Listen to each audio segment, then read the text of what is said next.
चलिए आज का इस वीडियो में हम लोग करने वाले हैं कक्षा 10वीं में जो इम्पोर्टेंट इतिहास का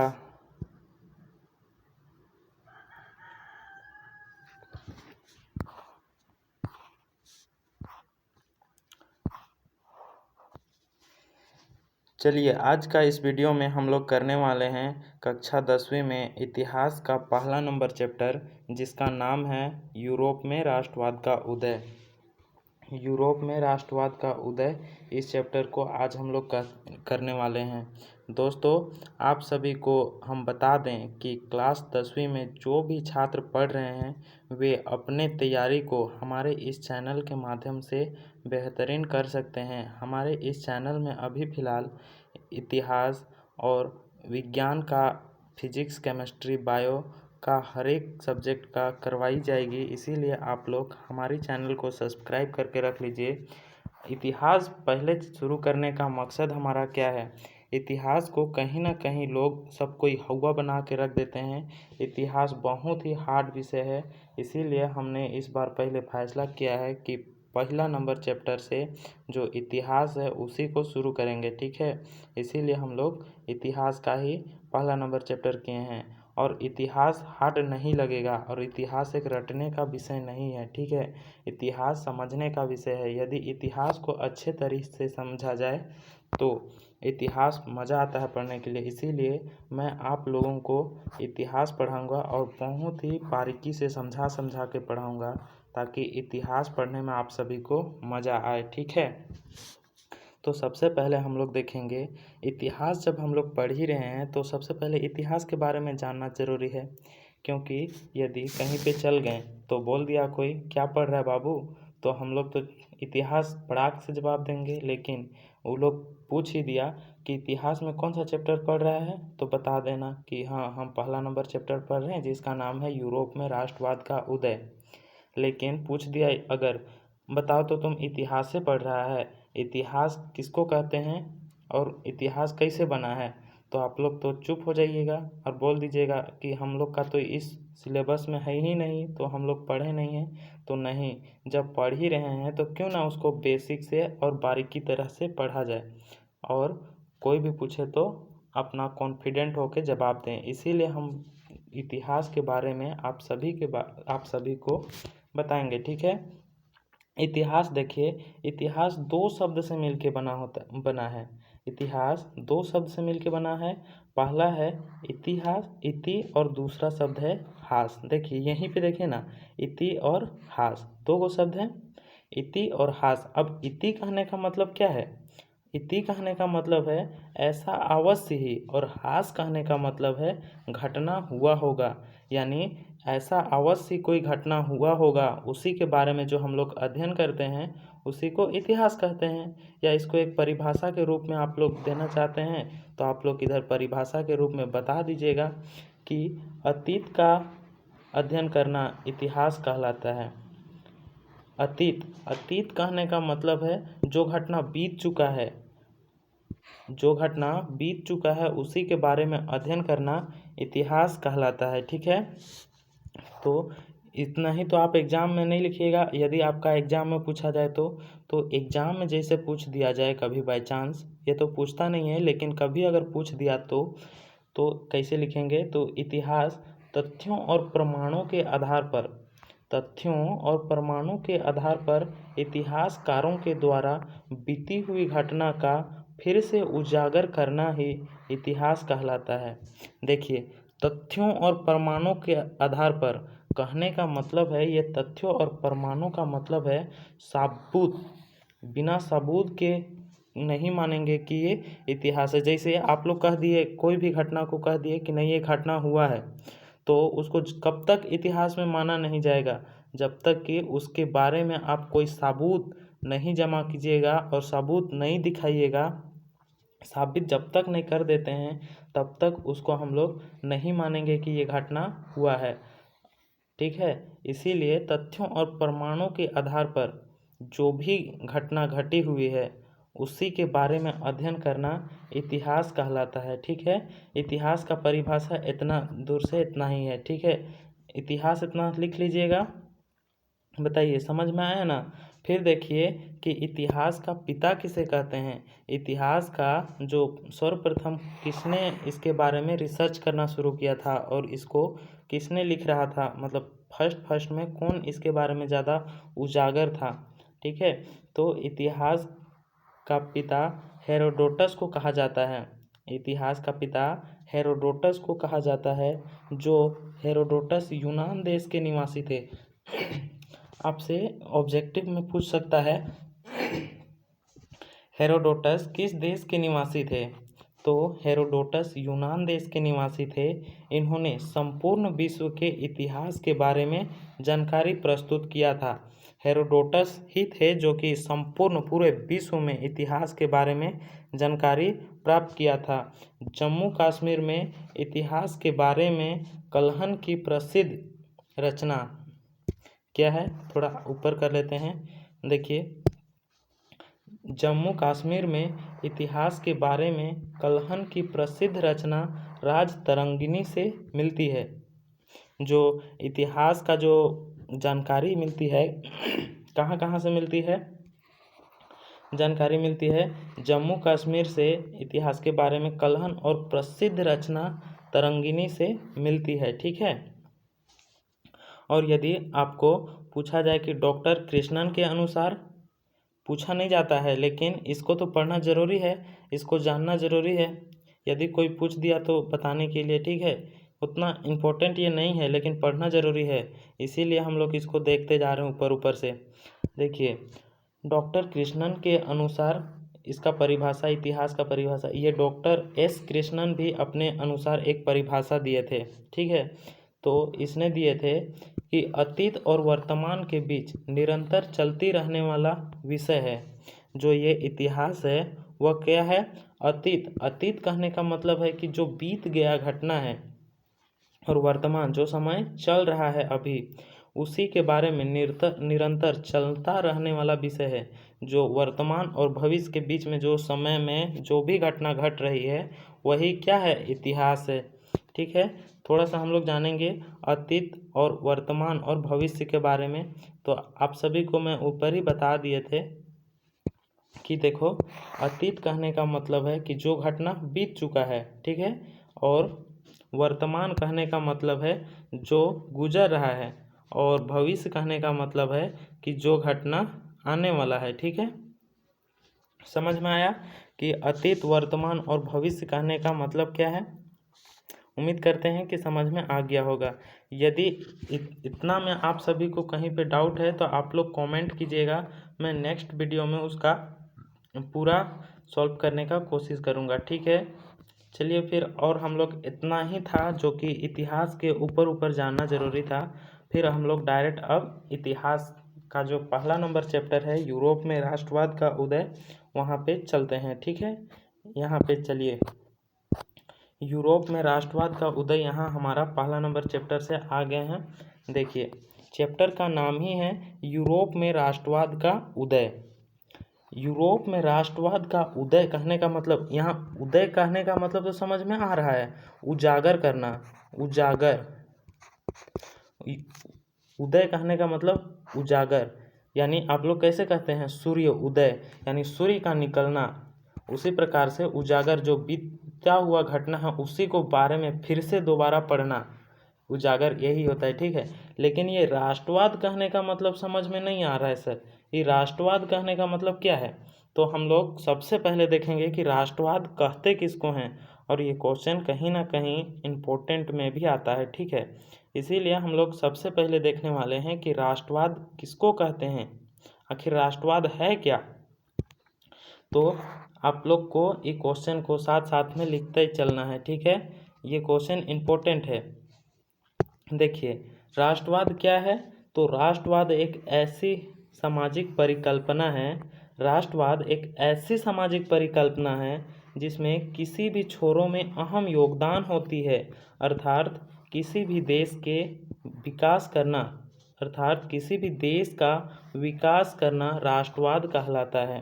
ठीक है, विकास करना राष्ट्रवाद कहलाता है, और राष्ट्रवाद का विकास 19वीं शताब्दी में यूरोप में हुआ था। जो राष्ट्रवाद का जो विकास है वह 19वीं सदी में हुआ था। समझ में नहीं आया कोई बात नहीं, हम समझाने के लिए ही आपके पास हैं। तो देखिए और एक बार समझते हैं। राष्ट्रवाद मोटा मोटी कहें तो राष्ट्रवाद देखिए किसी भी देश का विकास करना, ठीक है। कोई भी देश यदि विकास कर रहा है और वहाँ के जो जनता हैं वे लोग अपने देश के बारे में सोच रख रहे हैं कि ये देश को कैसे आगे ले जाएं और जो इसमें भ्रष्टाचार हो रहा है उसको हम लोग कैसे दूर करें, तो वही हम लोग का राष्ट्रवाद हो जाता है, ठीक है। अपने देश के प्रति सोच या लगाव रखना राष्ट्रवाद होता है, ठीक है। राष्ट्रवाद कहने का मतलब समझ में आया। यदि नहीं समझ में आया तो और एक इसका परिभाषा लेके आए हैं, वो एक आसान भाषा में है, आप लोग उसको बोलचाल की भाषा में आराम से याद रख सकते हैं, ठीक है। चलिए देखते हैं। जो अपने देश के प्रति सोच और लगाव की भावना को विकास करता है, या देखिए कोई भी व्यक्ति जो अपने देश के प्रति सोच और लगाव की भावना को आगे बढ़ाता है और उसके बारे में सोचना, सब के बारे में आगे बढ़ाने के बारे में सोचता है और उसे ही राष्ट्रवाद कहते हैं। मोटा मोटी तौर पे वही कहें कि जो भी व्यक्ति अपने देश के प्रति सोच रखता है और देश को आगे बढ़ाने के बारे में सोचता है तो उसी को हम लोग राष्ट्रवाद कहते हैं, ठीक है। समझने में कोई दिक्कत नहीं है ना, आराम से इतना तो समझ गए होंगे। चलिए फिर और हम लोग आगे देखते हैं। मेटरनिख कौन था? जब आप लोग इतिहास पढ़ना शुरू कीजिएगा तो पहला नंबर चैप्टर में ये मेटरनिख का बहुत बड़ा बोलबाला है, ठीक है। इसीलिए मेटरनिख भी इम्पोर्टेंट में आता है। इसका एक ऑब्जेक्टिव क्वेश्चन पूछा है जो कि बड़ा प्रसिद्ध है, हर एक साल लगभग पूछा ही जाता है, ठीक है। मेटरनिख मतलब किसका कथन था कि फ्रांस जब सीखता है तो पूरे यूरोप संक्रमित हो जाता है। ये मेटरनिख का कथन था, बड़ा ही रोमांचक कथन था जो कि हर एक साल मतलब इसका ना पूछा ही जाता है, इसीलिए आप लोग याद रखिएगा, ठीक है। वह मेटरनिख का ही कथन था। देखिए मेटरनिख कौन था? तो मेटरनिख ऑस्ट्रिया का एक चांसलर था। अब चांसलर कहने का मतलब क्या है? ऑस्ट्रिया का पूरा हमको पढ़ने दीजिए, उसके बाद में आपको समझाते हैं, ठीक है। चांसलर था जो एक घोर प्रतिक्रियावादी राजा था। इनका कहना था कि किसी राज्य में शासन तो करो लेकिन जनता की भलाई ना करो, ठीक है। इनका कहना ही था कि कोई भी देश में शासन तो करो लेकिन वहाँ की भलाई बिल्कुल भी मत करो। बताइए जी, जहाँ पे राजा होगा वो अपने प्रजा की भलाई ही नहीं चाहेगा तो वो किस चीज़ का राजा है? राजा होने का तो कोई मतलब ही नहीं ना, ठीक है। उस प्रकार से ये मेटरनिख राजा था कि इसका खुद कहना था कि कोई भी देश में तो शासन करो लेकिन उसमें बिल्कुल भी भलाई नहीं करो पब्लिक का। और वैसा करता तो जानबे करते हैं जब शासन मतलब शोषण ज़्यादा होता है यानी अत्याचार किसानों पर ज़्यादा होता है तो कहीं ना कहीं वहाँ आंदोलन होता है। आंदोलन होता है तो इतिहास छपता है, तो उसी के बारे में यहाँ इस चैप्टर में हम लोग को पढ़ना है, ठीक है। देखिए यहाँ पे आप लोग को समझ नहीं आया था होगा चांसलर। चांसलर कहने का मतलब है, देखिए चांसलर जैसे अभी का समय में हम लोग उसको प्रधानमंत्री कहते हैं, ठीक है। मोटा मोटी में समझ लीजिए कि उसको प्रधानमंत्री कहते हैं। जैसे अभी हमारा देश का चांसलर कौन है? चांसलर कहने का मतलब प्रधानमंत्री नरेंद्र मोदी जी हैं। वही प्रकार से उस वक्त ये यूरोप में राष्ट्रवाद का उदय जिस वक्त हुआ था उस वक्त ऑस्ट्रिया का चांसलर यानी प्रधानमंत्री था मेटरनिख था, ठीक है ना। उसी को चांसलर कहते हैं। चांसलर कहने का मतलब समझ में आया ना, जो वहाँ का जो शासक था राजा था उसी को कहते हैं चांसलर। जो घोर प्रतिक्रियावादी राजा था। अब घोर प्रतिक्रियावादी राजा कहने का मतलब क्या है? घोर प्रतिक्रिया कहने का मतलब है कि ऐसा राजा जो कि खुद का केवल भलाई चाहता हो, बाकी किसी का कोई भी भला नहीं चाहता हो, चाहे उसका पब्लिक या राज्य के जो भी गरीब किसान हैं मजदूर हैं वे मरे जिए भूखे कुछ भी हो जाएं उसको फर्क नहीं पड़ने वाला है। ऐसे जो राजा होते थे उसको घोर प्रतिक्रियावादी राजा कहा करते थे, ठीक है। समझ में आया? ये क्वेश्चन का मतलब है कि मेटरनिख कौन था, समझ में आया ना। मेटरनिख ऑस्ट्रिया का एक चांसलर था जो कि घोर प्रतिक्रियावादी राजा था। इनका कहना था किसी भी देश में या किसी भी राज्य में शासन तो करो लेकिन वहाँ की जनता की कोई भी भलाई ना करो, ठीक है। समझ में आया? यदि आपका पेपर में आता है तो लिख लीजिएगा ना। आई होप कि आप लोग लिख लीजिएगा। चलिए फिर और आगे बढ़ते हैं, मैटरनिक के बारे में ही पढ़ते हैं, क्योंकि मैटरनिक का बहुत बड़ा रोल है ये पहला नंबर चैप्टर में, इसीलिए आप लोग ध्यान से मैटरनिक के बारे में पढ़िएगा, ठीक है। मैटरनिक काल से आप क्या समझते हैं? अब मैटरनिक काल कहने का मतलब क्या है? मैटरनिक काल कहने का मतलब है मैटरनिक युग भी आप इसको कह सकते हैं, ठीक है। मैटरनिक युग भी आप इसको कह सकते हैं। मैटरनिक जैसे 2014 में हमारा देश के अंदर बना मोदी जी, 2014 में यहाँ मोदी बने प्रधानमंत्री, और 2014 से लेकर के अभी तक हैं 2025 तक हैं यहाँ के प्रधानमंत्री, यानी कि मोदी काल हम लोग का कितना हो जाएगा? 2014 से लेकर के 2025 तक का जो समय है उसको हम लोग मोदी काल कहेंगे, ठीक है। उतना से लेकर 2024 से लेकर 2014 से लेकर 2025 तक का समय को तो मोदी काल कहेंगे। वही प्रकार से 1815 ईस्वी से लेकर के 1848 ईस्वी का जो समय था ना, उसको हम लोग मैटरनिक काल का समय कहते थे। मतलब इतना दिन वहाँ तक राज्य किया था मैटरनिक, ठीक है ना। समझ में आया? मैटरनिक काल कहने का मतलब समझ में आया? तो देखिए हम लोग देखेंगे कि 1815 से लेकर के 1848 ईस्वी तक का समय को मैटरनिक काल कहा जाता है। मैटरनिक एक ऑस्ट्रिया देश का चांसलर था। चांसलर कहने का मतलब आपको बताएं कि वहाँ का जो शासक यानी राजा था, जो बहुत घोर प्रतिक्रियावादी राजा था। इसका मूल मंत्र था परिवर्तन में बाधा पहुँचाना। इसका मूल मंत्र क्या था? परिवर्तन में बाधा पहुँचाना था, ठीक है। इसका मूल मंत्र परिवर्तन में बाधा पहुँचाना था। आप लोग इसको नोट कर लीजिएगा, बहुत इम्पोर्टेंट क्वेश्चन है, और इतना आप सभी को समझ में आया होगा, मैं ये उम्मीद करके चलता हूँ, ठीक है। यदि फिर भी कोई प्रकार से डाउट है तो आप लोग कमेंट कीजिएगा, मैं आपका कमेंट का जवाब दूंगा और अगला वीडियो में करने का कोशिश करूंगा आपका कमेंट का सॉल्व, ठीक है। चलिए फिर और हम लोग एक क्वेश्चन देखने वाले हैं, फिर और हम लोग नेक्स्ट वीडियो के माध्यम से देखेंगे, ठीक है। यहाँ अगला क्वेश्चन देखेंगे हम लोग। यहाँ सामंतवाद क्या है? सामंतवाद क्या है, ये भी क्वेश्चन इम्पोर्टेंट है। ये 2 नंबरी क्वेश्चन में पूछा जाता है, ठीक है। इसीलिए आप लोग देखिए बड़ा ध्यान से। सामंतवाद क्या है? वैसा शासन प्रणाली, देखिए वैसा शासन प्रणाली जिसमें सामंतों या जमींदारों को किसानों से ज़्यादा अधिकार दिया जाता था, जिसे सामंतवाद कहते हैं। सामंतवाद क्या है? देखिए पहले के समय में क्या हुआ करता था, अभी के समय में जैसे एक पंचायत, मतलब 3-4 गो गांव मिलके एक पंचायत बनता है, वहाँ का एक मुखिया बनाते हैं, ठीक है। मुखिया क्या करता है कि जो भी उसको मतलब उसका अंडर में रहता है 3-4 ठो गांव, उसका विकास के बारे में वो काम करता है।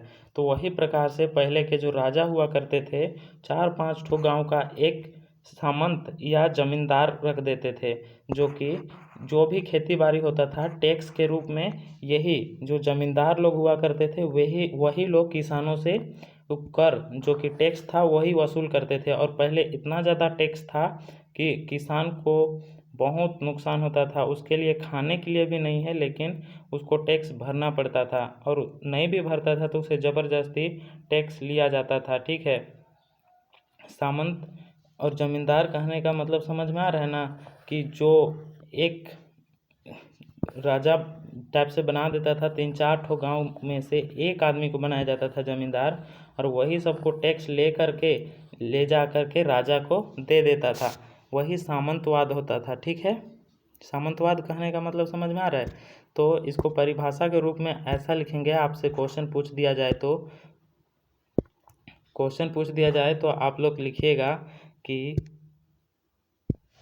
वैसा शासन प्रणाली जिसमें सामंतों या जमींदारों को किसानों से ज़्यादा अधिकार दिया जाता था, जिसे सामंतवाद कहते थे। अधिकार ज़्यादा दिया जाएगा ही, क्योंकि राजा महाराजा लोग हैं, वो तो किसान से पूछताछ करते ही नहीं थे। वे लोग सीधे आते थे और ज़मींदारों को जो भी टैक्स मिलता था उसको लेके चल जाते थे। और यदि जिससे टैक्स नहीं वसूल पाता था तो उस वक्त ज़मींदारों को ही उसकी भरपाई करना पड़ता था, और वो एक ज़मींदार बाद में किसानों से उससे दोगुनी जो कर है वो वसूल करते थे। ठीक है, इसीलिए जो पहले के गरीब किसान हुआ करते थे वे काफ़ी गरीब और भूखा रहते थे। ठीक है, ये था आज का इम्पोर्टेंट टॉपिक था, जो कि बहुत ही इम्पोर्टेंट है। आप लोग कमेंट में ज़रूर बताइएगा कि कैसा लगा वीडियो। यदि वीडियो पसंद आता है तो आप लोग हमारे चैनल को सब्सक्राइब करिए और लाइक कीजिए। ठीक है, ताकि आप लोग को हर एक वीडियो का नोटिफिकेशन पहुंचे और अपना तैयारी को शानदार कर सके। चलिए फिर मिलेंगे आप सभी के साथ में नेक्स्ट वीडियो में। तब तक के लिए हंसते रहिए, मुस्कुराते रहिए और अपने अगल बगल के सभी लोगों को खुश रखने का पूरा कोशिश कीजिए। जय हिंद, वंदे मातरम।